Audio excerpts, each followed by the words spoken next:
Hello and welcome to Drop an Album, the second episode. We are here today with stand-up comedian Charlie Burkley. Charlie, how you doing? I'm doing great. I'm glad to be here. Thank you so much for coming on for the second show. Yeah, very exciting. And this is to let everybody know, this is the first episode I've done where someone has not been in the studio. Of the many episodes that I've done, two, last week Stratton was here with me, but Charlie is not here, but it's like you're here, sir.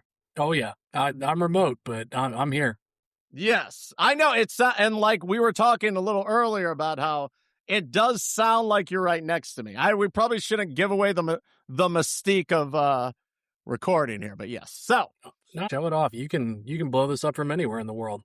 yes, very nice. Today we are going to be talking about Maroon 5's Songs About Jane. Yes. Yes. If somebody looked at me and looked at what I listened to before shows, they would be like, "This is your favorite album?" And I'm like, "It has been one of my favorite albums for the longest. It is a front to back. I used to have the CD. I bought it at Sam Goody. Would pop it in my Sony Discman and listen to it on the bus." Wow. At Sam Goody. When did Sam Goody close? Sometime not too shortly after Songs About Jane dropped. Okay, yeah. Because I remember we had a Music Land where I'm from. I think Music Land and Sam Goody were kind of the same thing, but two different names, if I'm not mistaken. I have no clue. That's what we had here. I bought that at the University Park Mall in Mishawaka down the road from Notre Dame. Nice. And I will say this, kind of getting into research. I'm just not going to do this disclaimer every time, but I did research on this album and these songs. Some of these songs did not have like Wikipedia pages. So like last week, I can only go off of one thing. Last week we did rumors and like everything was written on Wikipedia. So some of these had Wikipedia pages, some did not. I kind of just got what the meaning was, maybe from a Spotify or something when I typed in. What I'm trying to say is none of this has been fact checked. So please don't. That's what we love in this current political environment, is not fact-checking. This is great. Exactly. So if there's anything, please don't leave a comment if I get this wrong, because I'm not going to read those comments, but I'm doing the best I can here. I don't have a fact checker yet or a research person. So yeah, all on Wikipedia, just a quick disclaimer. So yeah, Maroon 5, tell me a little bit about, you mentioned when you got the album. How did you hear of Maroon 5 for the first time? So I heard them on good old terrestrial radio back in 6th grade. The first song I ever heard was Harder to Breathe. And the bass line in that, it also, so it works great for you. It is the first song on the album. It just, that hit. And I'm a percussionist by trade. It paid for me to go to college. I'm a drummer. And just the way that the rhythm section in that song worked, I'm like, ooh, I like this. This is different than the other stuff I hear on the pop radio station. And it's still one of my biggest gripes with this band, because they'll release a new album and I'll be like, oh, this is so much more overproduced and shitty than it used to be. I miss Songs About Jane. Yeah, there is a fact about that is going to come later about Maroon 5 and some of their other work on this album. But the thing when I first heard Maroon 5 was kind of what you mentioned. They didn't really fit into anything. Would you agree with that as well? I 100% agree with that. Yeah, they didn't sound like a rock band. They didn't sound like an alternative rock band. They didn't sound necessarily pop. It just was kind of a different sound. They were just enough that they caught radio play on a lot of different channels, and I think it really helped them blow up. Yes. Absolutely. So let's talk a little bit about, before we delve into the album, Maroon 5 started as a band called Karis Flowers, released albums. The first album was on a major label in 1997 on Reprise Records with very little success. They'd released independent albums before, and then they added guitarist James Valentine and became Maroon 5.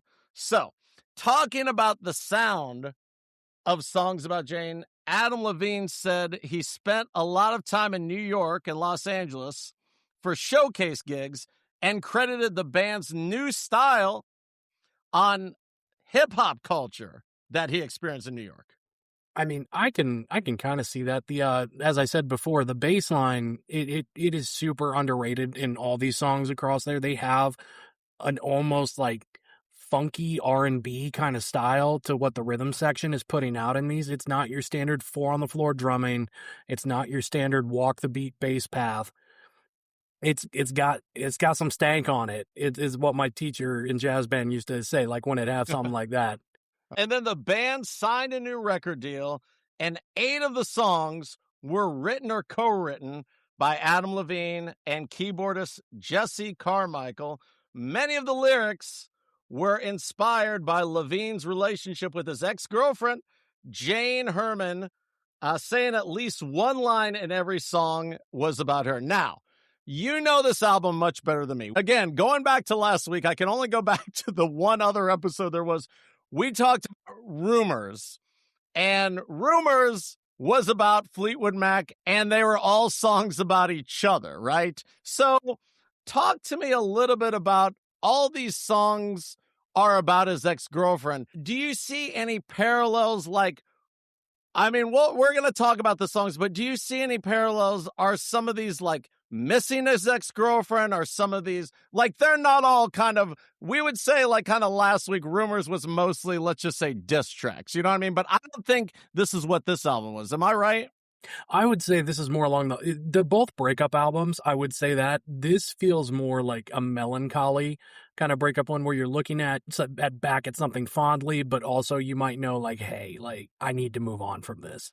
Yes. Okay. All right. Well, the debut studio album was Songs About Jane, what we're talking about, released on June 5th, 2002. That's kind of crazy because I remember this album from, I guess, would you say the aughts? What would you call the zeros? Yeah, I think the aughts fits well with that. It's the early aughts for sure. It reminds me of being old enough that I wanted to like skate with girls at the skating rink when those still existed. Was not good at that. I am wildly uncoordinated. I didn't hug any girls. I did hug the wall. Tell me a little bit about that, if I may ask. Did you have the courage to go up and ask the girls, or how did that work? Oh, absolutely not. I grew into my stage presence. It was not something I was born with. I was very afraid of rejection. Okay. But you did hug the wall a couple of times. Tell me a little bit about the skating. The skating. Okay. So the best way I can describe it is very similar to the scene in the third Harry Potter movie when they're dealing with the boggart and they have a spider that shows up and they do the spell and then it's got roller skates on and it's just kind of sliding everywhere. That was me. I got weak ankles. I got long legs. It did not go well. All right. It was released in 2002. And like I said, that seemed crazy to me because I remembered it kind of more in the mid-aughts, but it was re-released on October 14th, 2003. And that's when it became a huge international commercial success, ultimately selling 10 million copies worldwide. And according to Billboard, as of 2022, it's one of the 15 best performing 21st century albums without having a Billboard #1 single.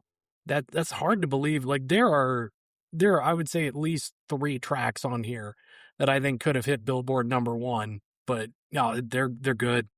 So tell me a little bit again about, you kind of touched on how you felt when you heard Harder to Breathe, which we're going to talk about in a second here. When you heard the whole album, how did it make you feel at first? How does it make you feel now when you hear it? For me now, it gives me nostalgia to, long car rides where I would be sitting there and there's not much to do. We had a Ford Windstar. We weren't rich, like had VHS and DVD players in the car. So it was me and a Discman for 5 hours on my way to Cincinnati to visit family.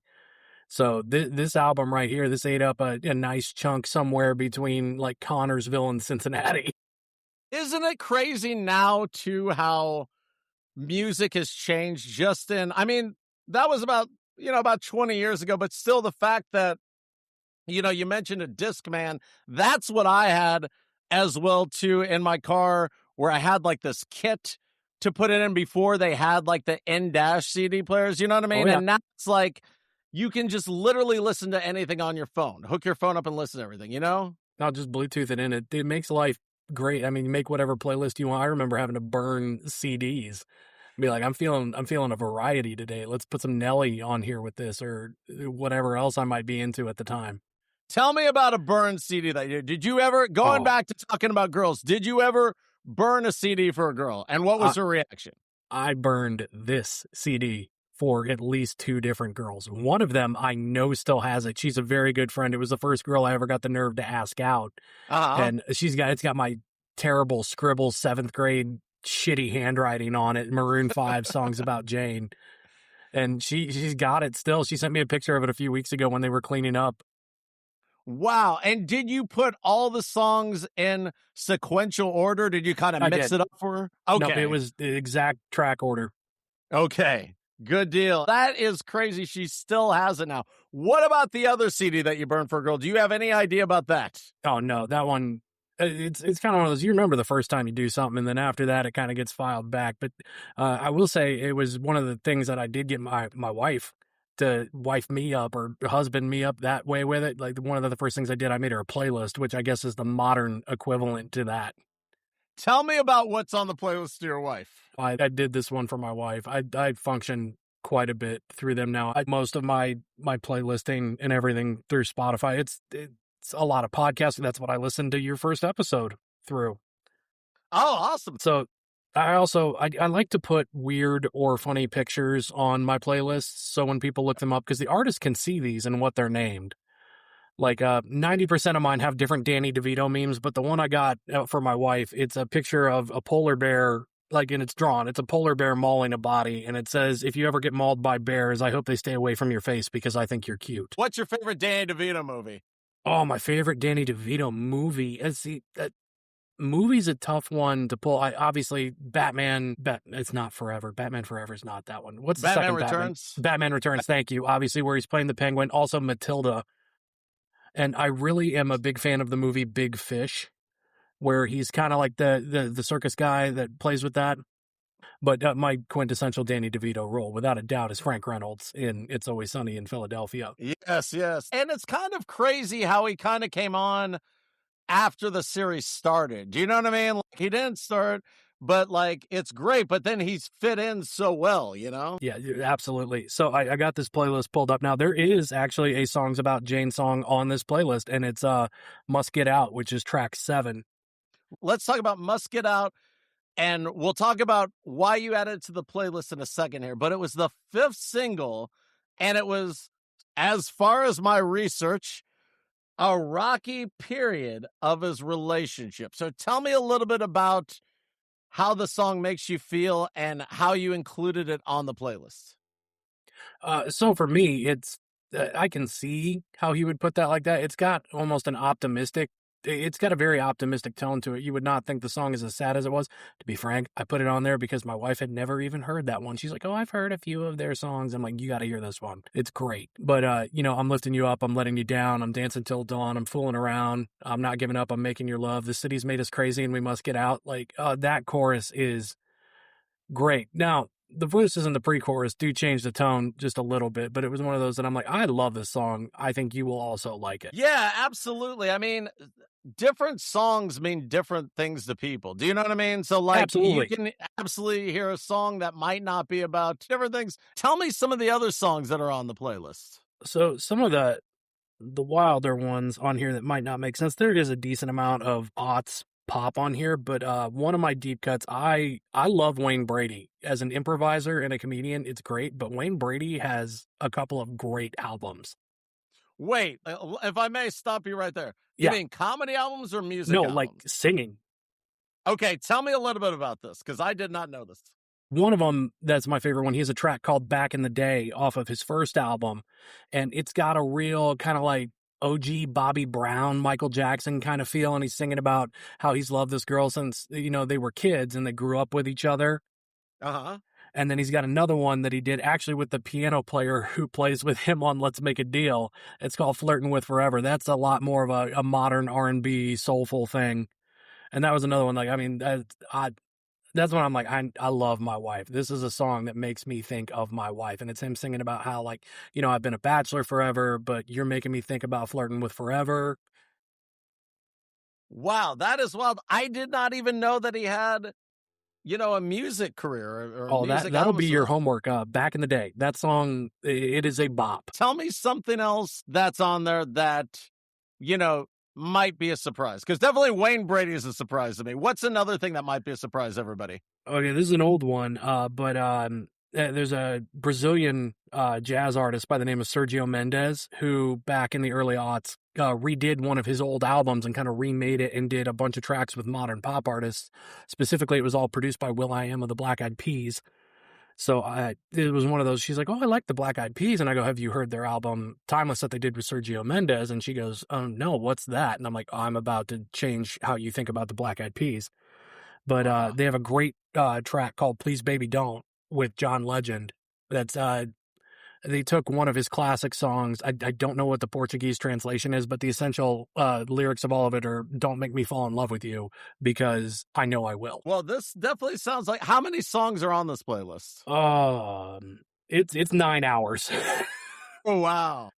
So there was a bunch, and she made one for me too, and we just slowly start to add stuff to it. The last one on here is the most recent one we added because we were at my cousin's wedding, and it was the song they walked out of the wedding to, which I had never heard before. It's called "She Loved Me," all one word, by an artist called Ty Verdes, and it's great. This is like, it's one of those songs that, like, it will remind you of somebody you love when you listen to it.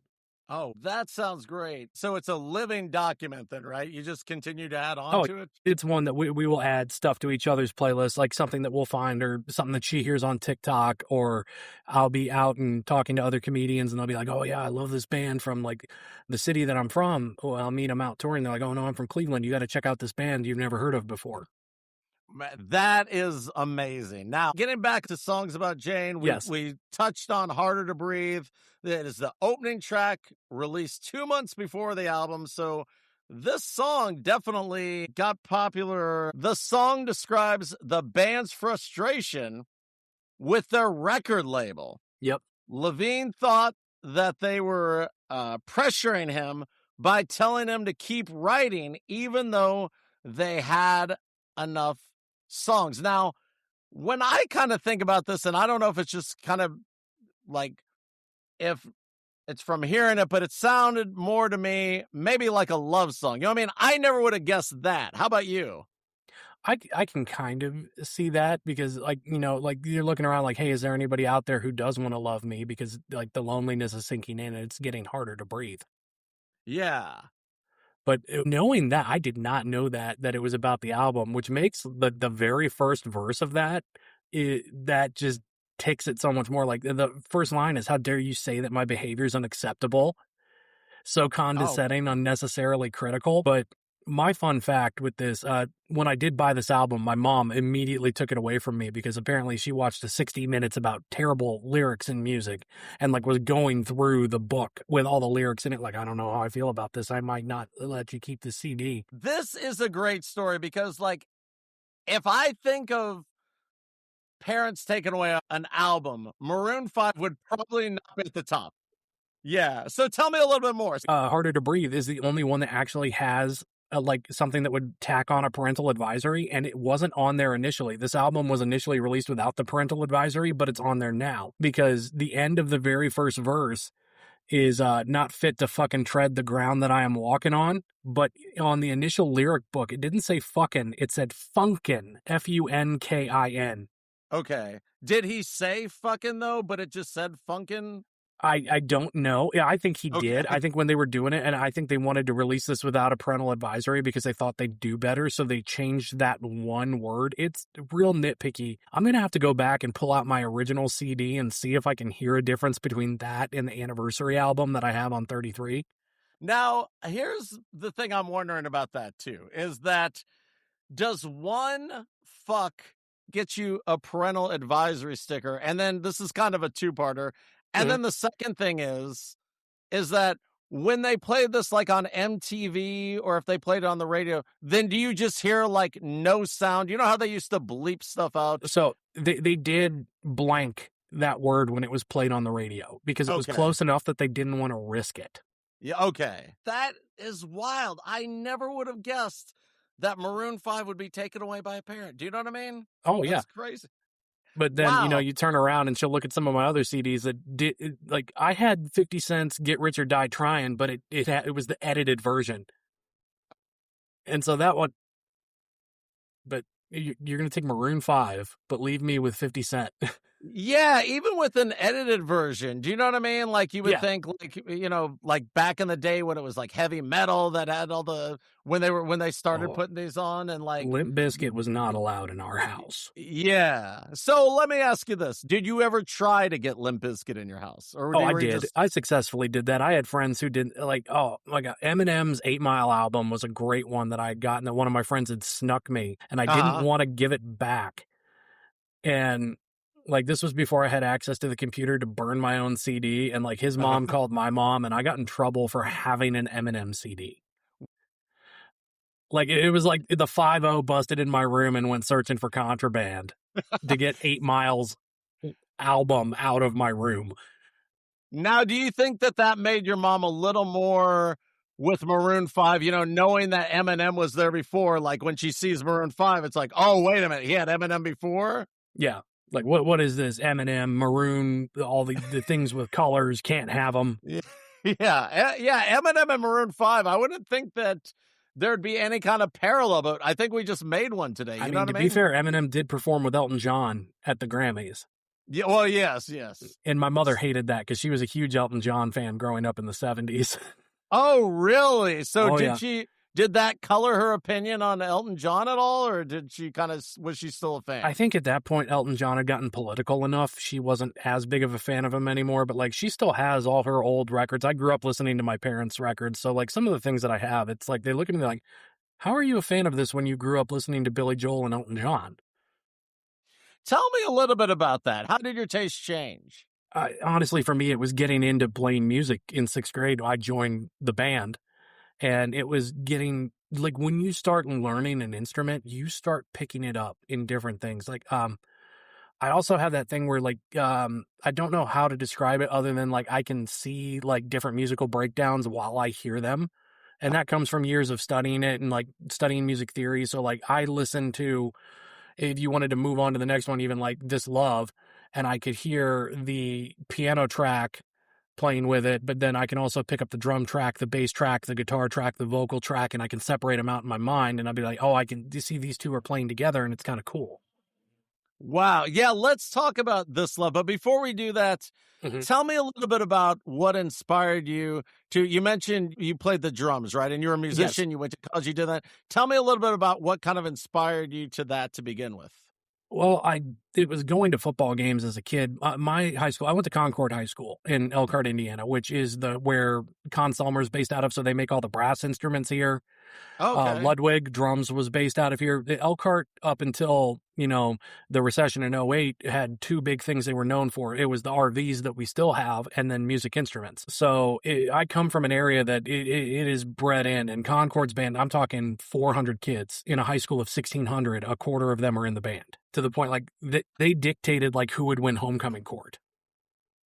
Wow. Now, let me ask you this. How did they have so many people in a band? Did they just have a bigger band than other high schools, or how did everybody get to be in the band like that? I think historically they had band directors that made it very easy to get in. Concord, I don't know if they charge now. Historically, high school marching bands in the modern era tend to charge students to be able to perform. And at least while I was there, it was a free thing. If you needed an instrument, you needed financial assistance to rent that instrument, the school covered it. They made it so if you wanted to be in band, you could be in band. So I'd gotten to see these massive marching bands playing like the wildest stuff. Like they did do a fun show for the start of the year that they did to like warm up the kids. So they'd be playing like either like Shout or some other like historic pop song that the parents like. And then they had these huge marching band shows. I'm talking before it was even normal to do, with like tarps on the field and props in the background. And they would play like Malagueña, which is a very famous Latin dance song, and like it just theme the whole thing around it. And you'd hear, 400 horns shooting straight back at you at 6 years old in the stands. I'm like, yeah, okay, those guys are hitting each other, but what about them? They're cool. Wow, that's a great story. So going to This Love, it was the second single, It won a Grammy for the best pop performance by a duo or group in 2006, which is wild to think this is an album that came out in 2002. You know what I mean? Initially. So the original video, so this kind of goes back to what you were talking about with a little bit about with your mom. The video had to be edited to avoid being banned from MTV. I did not know that. I do not remember that video at all. Do you remember, and can you talk a little bit about why it may have had to have been edited? I can't say I've ever seen the music video for this. Okay. I was never much of a music video kind of guy, unless if it was like a specific, like, oh, hey, you've got to see this music video, and somebody else told me about it. Uh-huh. I was a Napster kid, and then a LimeWire kid after that went down. Don't sue me, people. But I didn't have the money to buy them then. Well, I know I've seen that video, but I couldn't tell you, it's been so long. But Adam Levine wrote the day his girlfriend moved away after they broke up. This makes a lot more sense knowing this. Like, I'm not going to lie, I've got the lyrics pulled up and I'm looking at this and I'm like, this now seems a lot more like modern Adam Levine. We know him as being a little problematic, like sending a few too many DMs that are a little creepy. And I'm like, this seems like a guy who wrote this song to say like, oh, no, I broke up with you. Yes. So it kind of makes it a little different than hearing kind of the backstory about it. Oh, yeah. Coming up next, you have the song Shiver, and it's about someone who's emotionally unbearable, but he finds irresistible. Tell me a little bit about Shiver. So for me, this was one that it was the music more than the lyrics that got me. There's a guitar riff in there that is just, it's slick. And it comes like right during the chorus and it finishes out and there's just a nasty guitar riff that hits. And it's got a syncopated drum track, which for those who don't know, syncopation is kind of like, it feels like it's going against the beat, but it's still keeping time at the same time. So it's kind of like on the off beat. Okay. So for me as a drummer, I was like, this track slaps. Nice. All right. So coming up next, another big song, She Will Be Loved, the third single from their album. And they had 2 music videos, apparently. The second one was a love triangle with a mother and a daughter. Already that sounds like something that would need to be edited, but apparently it wasn't. Adam Levine had the late great actress Kelly Preston was in that video. And kind of going back to what you were saying about Maroon 5 maybe becoming a little more slick, was this song prompted many alternative radio stations to take Maroon 5 off their playlist, thinking that their newer songs were too light. I mean, looking at what they've got now compared to this, I'd chop off a toe to get them to start putting out music like this again, as opposed to what they do now. But tell me a little bit about Maroon 5 now. How do you think it's changed from this particular album? I haven't sat down and tried to run through a whole Maroon 5 album since I think, oh geez. There's their 5th album that was just titled 5, and it was a Roman numeral 5, and it had like sugar and animals on it, and it's just so, it sounds like, as I said earlier, I listen to different parts of the track at the same time. And like, I don't hear instruments anymore. I'm like, that's a synth, and that's a synth, and that's a synth, and that's a vocal track, and then that's a drum machine. You have that musical mind. How do you think that affects your listening and enjoyment of music compared to someone that might not have that? It definitely can make me more of a cynical asshole in some aspects, but at the same time, if somebody goes, I like this, and I don't know why, I like the fact that I can be like, well, you see, harmonically, the way this works is it rings in, like, there's this key that kind of rolls over, but then it also plays with this key, so you get, like, this feeling of up, but also this feeling of down, and, like, that's the music theory that I took for too many years and me coming through. All right. So then coming up next, we have the song Tangled. It's a song about a broken relationship, but the point of view is of the abuser instead of the abused. Talk a little bit about that song. I did not know that, and That makes a lot more sense given some of the lyrics in it, and it also makes a little more sense with some of the allegations against Adam Levine. I did not know. Okay, I'm going to say this again. I said this last week a lot. Allegedly. So tell Yeah. me, I didn't even know that there were alleged allegations against Adam Levine. But can you talk a little bit about the allegations against Adam Levine? Because I didn't even know this. The main ones that I know about are just him sliding into people's DMs on Instagram a lot. And like the fact of the matter is, like, if I looked like he did, I would do so much better in the inboxes of these people. Like, I remember when I was single and I was still sliding into DMs, my game compared to his game, I'm 96 Jordan. This dude is modern day any Joe Schmo coming off the bench. Like, just like, oh shit, you're so hot. Holy shit, how are you so hot? And I'm like, what in the world, dude? Now, wait, this wasn't just some random person that took an Adam Levine picture and called himself Adam Levine. This was No, actually this was Adam Levine, actually allegedly. Adam Levine. Like, And it, who did he write to? Like, can you tell me a little more? Allegedly.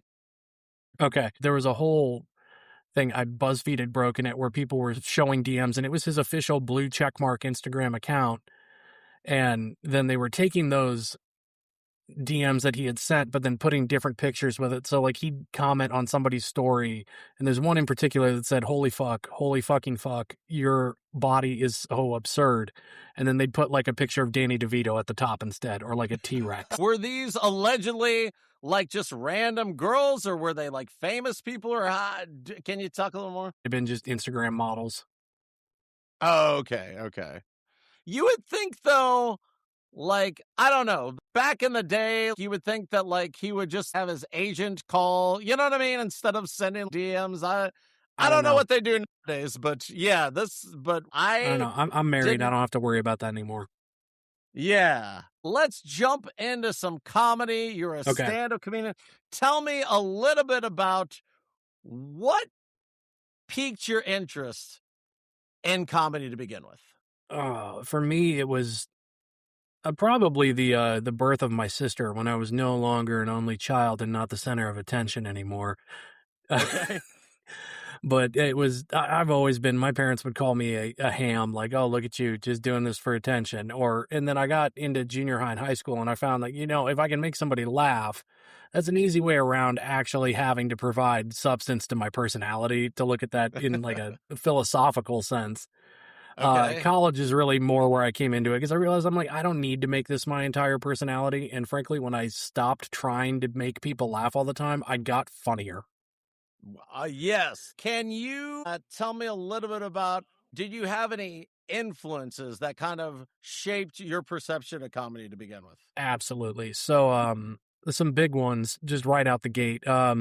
Let's stick with the problematic stuff. It was preached to me how great of a man and a comedian Bill Cosby was as a child growing up. So I listened to a lot of Bill Cosby. Can't really do that anymore because it turns out he's terrible. But I had grown from there. The first like big comedy album, this goes back to things my mom probably should have taken away, but I was listening to like Harmful if Swallowed by Dane Cook. Okay. And then Robin Williams was huge for me. My dad would like go and he'd TiVo his HBO special or record it, like the old ones on VHS. And I'd sneak down and like pull it out of the VHS sleeve, but then put the sleeve back in so it didn't look like I had the tape. And I'd go up to my room and I'd watch it.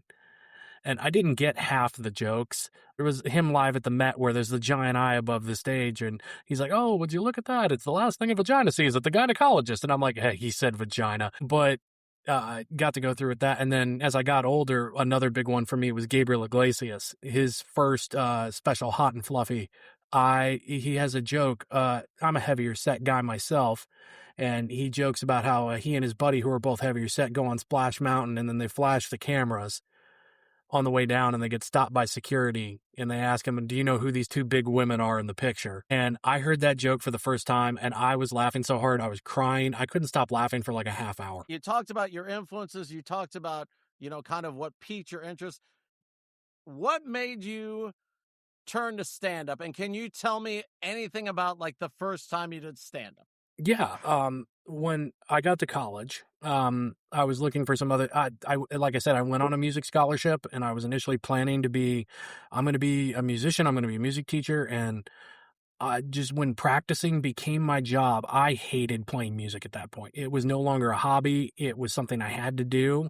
And it grew sour for me. I still love doing it as a hobby, but I'm so glad I did not do that as a career. And like my homework, well, like besides my regular homework, was also going and practicing, 4+ hours a day. And that was nuts. And so I had switched majors. I switched to marketing, and I got involved with the theater department at college, which I had done in high school. And they threw open mic nights and things like that. And me and my roommate had gotten together and we started doing sketches and like just random like things. The first thing we did was we're like, why don't we act out like shitty dad jokes? Like we both pretended we were muffins in an oven, and then one of us said, "Oh man, it's hot in here." The other one yelled, "Holy shit, a talking muffin!" And then he was also a music student, and he took the path of, "Hey, I need to practice 4 hours a day." And I'm like, I kind of like doing this, so I started going that route myself, and I was doing impressions. I didn't understand joke structure, but I would go to these mic nights and just basically be like, "Oh, what if Cartman worked at Jimmy John's?" Or what if Christopher Walken taught my philosophy class? And then I was working at Jimmy John's at the time too. And when it got late and my bosses were fed up, he'd be like, "Answer the phone, it's Christopher Walken." I'd be like, "Hello, welcome to Jimmy John's. Do you want a veto?" What were some of the reactions of people like when they called? Did they know it was Christopher Walken, or did they just think it was? Tell me a little bit about that if you remember it. The reaction I ever got was, "Nice one, smartass. Get me a fucking sandwich." And I was just like, "You got it, dude. What do you want?" I did get a huge tip on that delivery. It was great, but it was one of Oh, those. Then it got back to the GM, and he's like, "You can't have people answering the phone like Christopher Walken, dude." I'm like, "Okay, take the fun out of minimum wage. Why don't you?" so the GM was cool about it. You just kind of got a reprimand. You didn't Yeah, get it was any like like. you can't, because like he was looking at the call logs and he's like, "Why is this one long?" And then he noticed that the late night ones were like, Cartman answered the phone this time, or Barack Obama answered the phone this time. Tell me about an experience that you've had lately while doing stand up. Is there anything that kind of stands out that's kind of happened when you're doing maybe interacting with the Yeah. audience, maybe just a fun story? My favorite audience reaction I had was from about 6 months ago, and I was in LaPorte at a bar called Ringers. A great bar, great staff. There were a few people there who might have been overserved that night, and I have a joke where I'm just listing off things that I randomly spout off to my wife in the middle of the night, like, "Do you think illiterate people enjoy alphabet soup as much as the rest of us?" And I throw this one in as kind of an aside, and I go, when I don't really trust anyone with a cracked phone to hold a baby, because there's always somebody who laughs and they're like, "Oh my God, I know that bitch. She got both of them." But from the back of the room, there was one lady who'd just been a problem all night, and she screamed, "Shit, I've been through 6 of them." I go, "Phones are babies, woman." Her name was Squirrel. Uh, it was a wild night. She got so liquored up, she ripped my diabetes sensor off my arm. What? Yeah. Yeah, we were playing darts after the show, and she came up and she's like, "You got shit on your arm." And I had got one of those little Freestyle Libre little white discs about the size of a nickel, and she Uh, just yoink right out of my arm. And wow. I don't know if you know this, HMOs do not cover drunk broads in LaPorte. Man, I did not know that. That's good to know, though, for all the listeners, though. Now, were they phones? Kind of going back a little bit I that don't she know. dropped. I think I would believe she had dropped 6 kids. Were you able to kind of escape Laporte without, you know, And not had any incidents. can you tell us some of the upcoming shows that you have? Absolutely, I can. This weekend, that's July 11th, I will be at the Goshen Theater. I host a yearly showcase there, and our headliner is a guy by the name of Dwight Simmons, who a very funny guy, works with Bob and Tom, tours all over the U.S., from Indiana. If you get a chance, look him up. Dwight is hilarious. Okay. And then on July 25th, I'm part of a group up here in northern Indiana that puts on fringe comedy shows. It's more of a fringe variety show. So there's always comedy, there's always music, and we've got some kind of like dancing act. Sometimes it's local burlesque dancers. We've had the local pole workout studio that do pole routines come in and set up a pole, and they'll do their routines. Ah, Um, Wildest one, there was one lady who had come in, and she did burlesque and pole and like was an aerialist and like would hang and dance from the ceiling on like a giant ring. And she dressed up like a packet of spam and had a whole routine about being a pack of spam and like took off the outer layer, and then she had a spam suit on underneath that was like a square. She was shaped like an individual packet of spam. It was wild. Yeah, absolutely. Now, where can people find you on social media? Do you want to give out your socials? Absolutely. Easiest way to find me is charlieburkleycomedy.com. That has Okay. all my links on it, but you can also find me on the FaceBiz at Charlie Burkley Comedy or on Instagram at Charlay, which is CHARLAY_B. Because when I made it, Charlie bit my finger was a big thing, so I went with Charlay. What is Charlie Bit My Finger? I know I should probably know this, but what is that exactly? Uh, I've heard of it before. Viral video on YouTube of this little British kid holding his younger brother, and his younger brother is an ugly baby. He got like 3 teeth, and the kid sticks his finger in the baby's mouth, and then he just yells, "Ouch, Charlie, you bit me. That really hurt." And that became a big meme or big Oh, kind of huge. Yeah, sensation? that is one of the OG viral videos of YouTube. Wow. Okay. All right. Well, I'm glad that you made that distinction then for how we can find you. We'll give out the socials at the end as well too. So let's get back to songs about Yes. Jane. The Sun is coming up next, and it is a nostalgic reflection on a past relationship and the process of moving forward.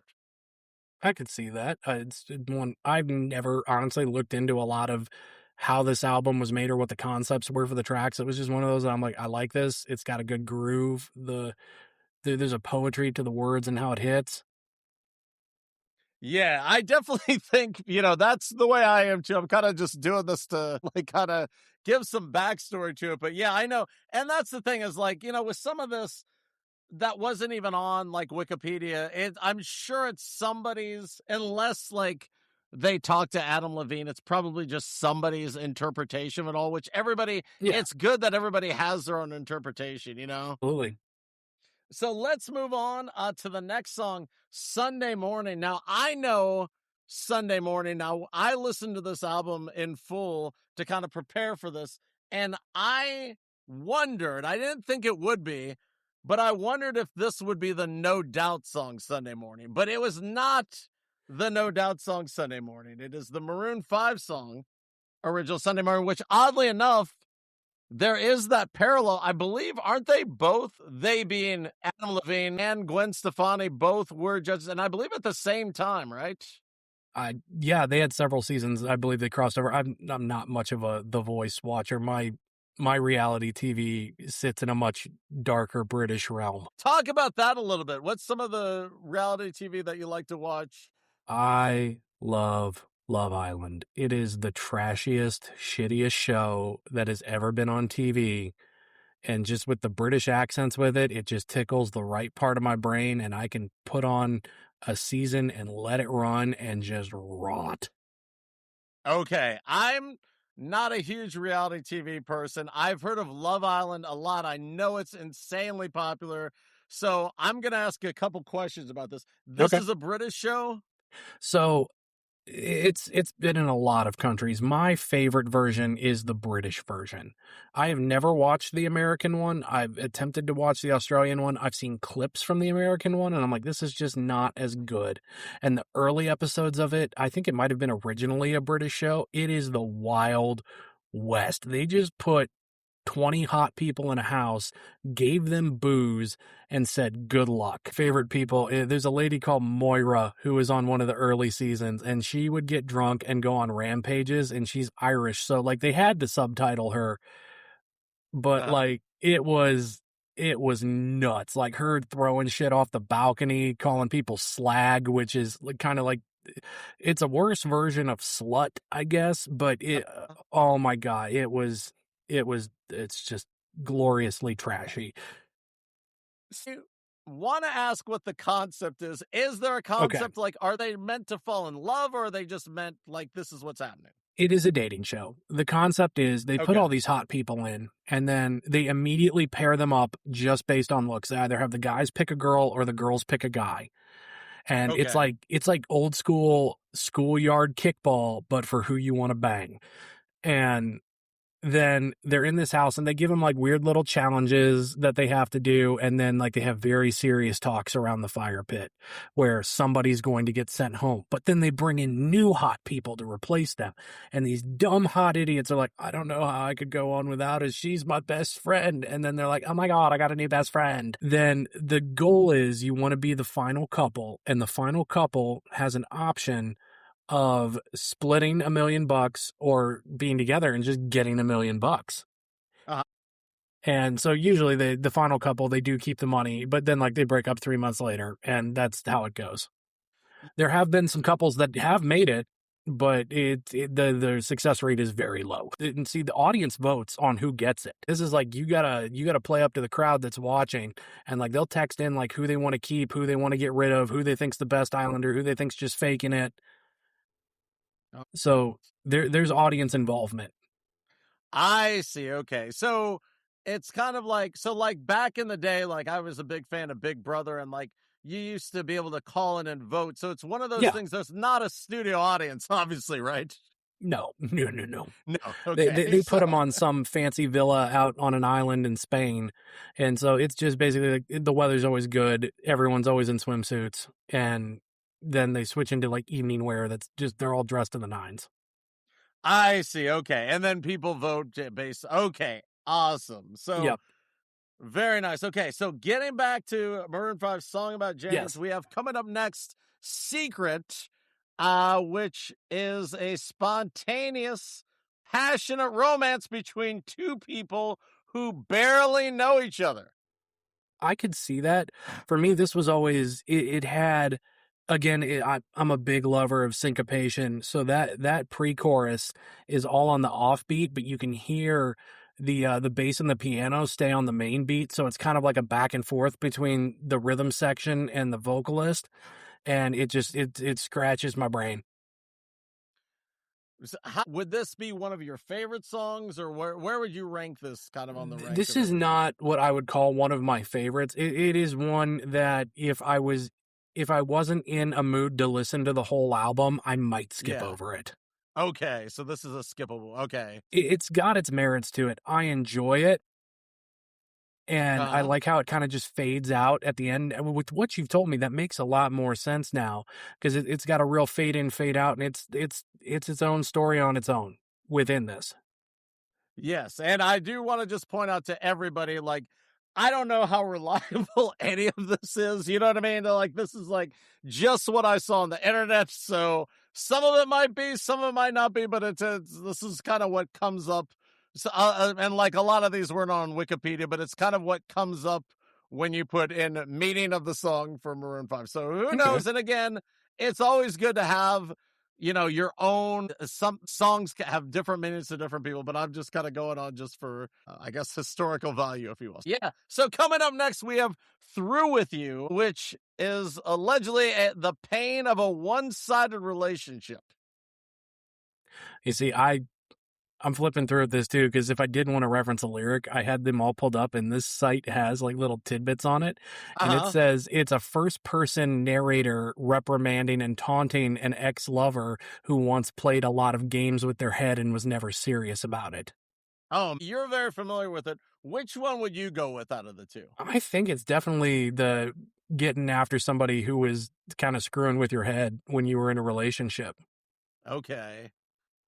And it's just kind of coming to a breaking point. Obviously, it's them saying, "I called to let you know I'm through with you," is how the song, the chorus ends. And it's just, I mean, thanks for saying you're done, I guess. But at the same Uh-huh. time, this is another one. This has a sick bass line with it. So for me, from a musical sense, this is one, like, if you took the lyrics out, I could sit here and just groove to the music for this one. But it's cool to know that that was the meaning of what they wanted with it. This is I'll give props to this. I don't know who wrote the lyrics for it, but whoever wrote the music specifically for this, they cooked. Yes. All right. And one thing before we move on, do you think you could pick at least one lyric about his ex-girlfriend in all these songs, since they allegedly have one lyric in each song? Do you think you could do that if you sat down and did that, or do you think maybe not? I think if I sat there and looked at the actual lyrics, I could probably pick one out. I do know one of them in one of the songs, and it's also one that my mom wanted to take the CD away for. Okay, tell me a little bit about that. What lyric made your mom, besides the other one? This Love. Okay. Is And that the it's one that had the F word in it already, or is that the No, other so one? This Love was the one that probably got the most radio play, but it's the verse 2, and it's, I tried my best to feed her appetite and keep her coming every night. It's so hard to keep her satisfied. Yeah, I can absolutely see that. And that's one of those things where it's like, it could totally get past the censors, if you will. You know what I mean? That's one of those that, I mean, it depends on how you look at it. You could look at it as an adult and be like, oh, they was banging. Or you could look at it as a 13-year-old, which I was. I'm like, no, like it keeps her to come back home every night because he's interesting. It's kind of odd to think that, you know, the two songs that would have your mom take it away are like two of their biggest hits. Maroon 5's coming out hot. You know what I mean? Their two main singles have the ones that... Oh, yeah. Just making my school teacher mother question whether or not this band should have this influence on her child. Before we move back to songs about Jane, I hear you're a big wrestling fan. So far we're 2 for 2 on wrestling with guests. Now, it's definitely not a prerequisite, but since I know this, I want to ask you, tell me a little bit about what made you become a wrestling fan. Two guys, 2 words each: Jeff Hardy, Rey Mysterio. These dudes flying high, jumping off of ladders as a fat kid. Like, I'm like, that is everything I wish I could do. And then like Ray having the mask with it and everything. Oh, it's so cool. For me personally, my favorite thing I ever got to see was I went to the Royal Rumble when it was in India a couple of years ago, and they had Ray come out first. And I look at my cousin who's sitting next to me. I go, I swear to God, if Penta comes out next, I'm going to nut. And sure enough, just boom, Penta's music hit. And he's one of my favorites right now. And I'm like, this is awesome. Actually, I watch AAA as much as I watch regular WWE right now. So I have a big respect for luchador wrestling and culture, and it's always been my favorite. Awesome. Who is your favorite wrestler of all time, if I could put you on the spot? Of all time. So Ray is one of them that's up there. I'm also a huge Edge fan. For me, that's always been my guy. Do you keep up with them at all on AEW? I don't watch AEW as much. I'll pick up the clips. It's one of those that I hate to say it, I'm a bit of a brand whore for the WWE end, but I record it. I get on my YouTube TV. I pull the episodes in. When I have time, I'll put on AEW. Okay. Do you still keep up with all the WWE TV? I do. All right. Going back to Maroon 5's Song About Jane, we have a couple more songs. We have Not Coming Home, which is apparently about standing up to a manipulative partner and leaving toxic dynamics behind and reclaiming self-worth. I can see that. This was one that I listened to a lot when, like, my last big breakup. Like, I had a girl that I'd been seeing on and off for years, and the pre-chorus with this, bet it hurts you so bad to see the strength that I've shown. Does it make you mad to find that I've grown? Like, oh, like, that was one. This song has gotten me through a little bit of shit. Oh, well, that's awesome. I mean, that's what music's for, you know what I mean? Mm-hmm. So then, last but not least, is the last track on the album, The Sweetest Goodbye, separating from a partner that he still deeply cares about. I mean, I could see that. This is another one. It's a great ballad. I especially like the harp that they have running in the background. It's one of those that if you're just listening to it casually, you're like, oh, okay. But then musically with this one, it's one of the more musical songs on the album. Mm-hmm. And I mean, I like it. It's good.